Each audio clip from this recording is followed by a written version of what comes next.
What if the fate of the universe rested in the hands of a broke taxi driver and a mysterious woman who barely speaks? The Fifth Element is a wild sci-fi ride packed with action, comedy, and over-the-top chaos. From futuristic New York to an intergalactic war, Bruce Willis and Milla Jovovich race against time to stop ultimate destruction. But with eccentric villains, insane fashion, and one of the most unique worlds in sci-fi history, this is no ordinary space adventure. Buckle up, because this one's a ride you won't forget.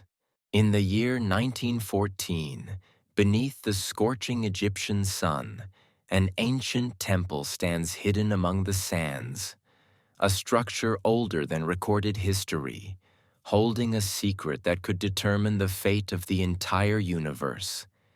Inside its stone walls, sacred engravings tell the story of an apocalyptic force that awakens every 5,000 years, threatening to consume all life.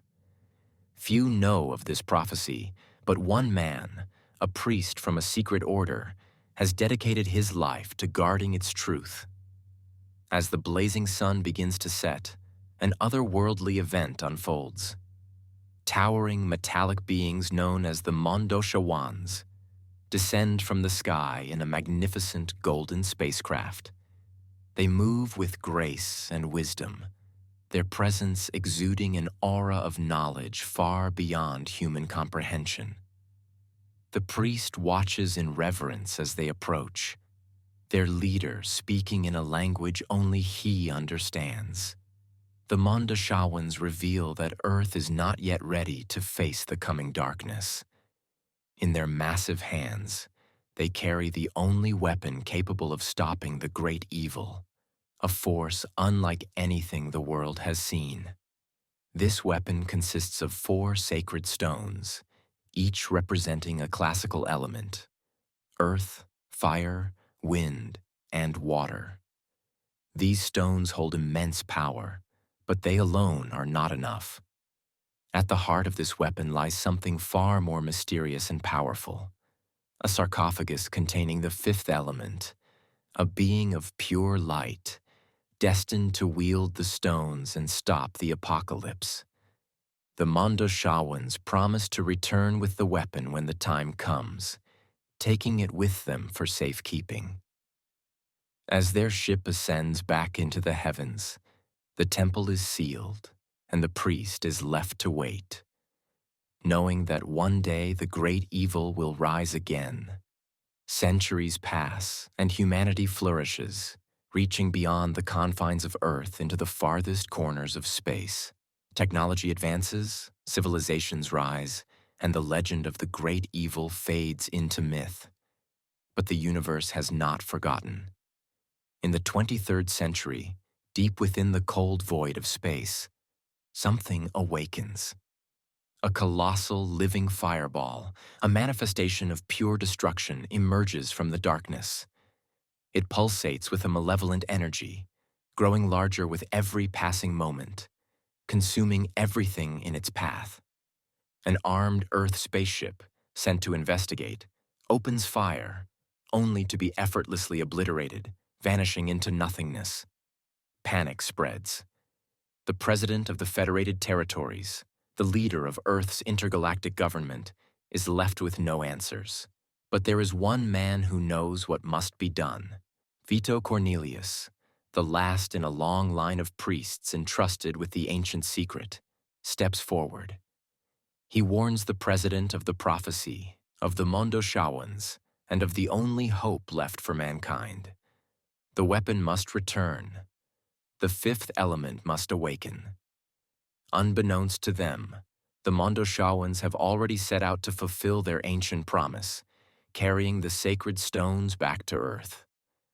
But darkness has its own agents at work, and their journey is about to meet a deadly fate. High above the galaxy, among the silent stars, the Mondoshawans travel toward Earth, fulfilling the promise they made centuries ago. Their massive golden spacecraft moves with an almost divine grace, carrying the universe's last hope. But darkness does not wait idly. In the cold reaches of space, a new enemy lurks in the shadows, waiting to strike. The Mangalores, a ruthless race of war-hardened mercenaries, prepare for an ambush. They have only one mission: destroy the Mondoshawans and ensure the weapon never reaches Earth. Zorg is no ordinary businessman, a man of wealth, power, and a terrifying allegiance to the great evil itself. He moves behind the scenes. Without warning, the Mangalores strike. Their ships descend upon the golden Mondoshawan vessel, weapons blazing. Explosions rip through the airless void of space as the ancient protectors struggle to defend themselves. But they are not warriors. They are keepers of knowledge, architects of balance. They are no match for the ruthless onslaught. The attack is swift, brutal. The Mondoshawan ship is obliterated, reduced to flaming wreckage drifting in the abyss. The sacred stones, gone, missing, lost somewhere in the universe. The only trace left behind is a single severed metal-armored hand, floating among the debris, holding the last remnants of hope. Earth's government, desperate for solutions, retrieves the mysterious severed hand, unaware of the power it holds. Using cutting-edge biotechnology, their scientists work tirelessly, reconstructing its original owner from a single strand of unbreakable DNA. What they create is unlike anything they've ever seen. A woman, not quite human, yet far beyond any being known to mankind. A perfect being, a divine force. Her name? Leelu. But perfection does not mean understanding. As she awakens in a cold, metallic laboratory, surrounded by unfamiliar technology and strangers in white coats, panic grips her. Her last memories are of fire, destruction, and death. She does not recognize this world, nor does she trust it. The scientists attempt to contain her, but she will not be caged. With speed, agility, and sheer instinct, she bursts through the lab's defenses, breaking free from her glass chamber. Alarms blare as security rushes to contain her, but they are far too slow. Leelu moves like lightning, her enhanced reflexes allowing her to evade capture with ease. She reaches the edge of the building, a towering skyscraper high above the futuristic city of New York. Below, a vast metropolis of flying cars and neon-lit highways stretches into infinity. The city hums with life, a maze of technology and movement. But Leelu has no time to marvel. She is cornered. Security forces close in behind her, weapons drawn. There is nowhere left to run. And so, she does the only thing she can. She jumps. High above the city, a yellow flying taxicab weaves through the chaotic traffic, its driver just trying to make it through another uneventful day. His name is Corbin Dallas, a former Special Forces major turned burned-out cab driver, living paycheck to paycheck in a world that's left him behind. He was once a soldier, a hero. Now, he's just another guy trying to get by. But fate has other plans. Out of nowhere, something crashes through the roof of his cab, shattering the glass, nearly making him lose control. His heart pounds as he turns to look. And there she is. Leelu, drenched in rain, wide-eyed, breathing heavily, her strange golden hair glowing under the neon city lights. She looks at him, desperate, scared, and speaks in a language he doesn't understand. And in that moment, Corbin Dallas's life changes forever. Because the universe doesn't need a soldier.